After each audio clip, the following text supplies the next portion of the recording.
मंसूर खान मूंखे तव्हांजो इंतज़ारु रहियो। अचो वियो। अकबर खान, मूं ॿुधो आहे त तव्हांजा ऐं चाकर खान जा इख़्तिलाफ़ात ख़ुरूज ते पता आहे। तव्हां सही ॿुधो आहे मंसूर खान, मां तॾहिं त तव्हांखे हिते घुरायो आहे। अकबर खान, हिकु ॻाल्हि मां तव्हांखे ॿुधाईंदो हलां त जेतिरा मुंहिंजा तालुकात दोस्ताना तव्हां सां आहिनि, ओतिरा ई मुंहिंजा चाकर खान सां वास्ता आहिनि। पर हाणे तव्हांजे करे त मां चाकर खान जे मथां हथियार त सिधा नथो करे सघां न। मूं चाकर खान खां पलांद करण जे लाइ तव्हांखे न आहे घुरायो। एतिरी ताक़त रखां थो जो मां हिन चाकर खां पंहिंजा पलांद पाण वठां। अकबर खान, हिकु ॻाल्हि मां तव्हांखे ॿुधाईंदो हलां त इन क़दम खणण सां सवाइ तबाही जे ॿियो कुझु बि कोन्हे।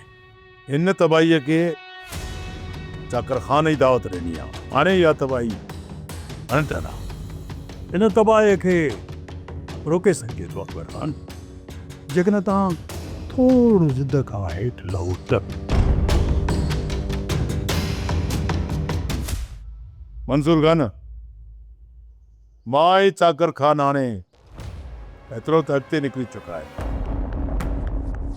जो हाणे इहा तबाही अणतर आहे।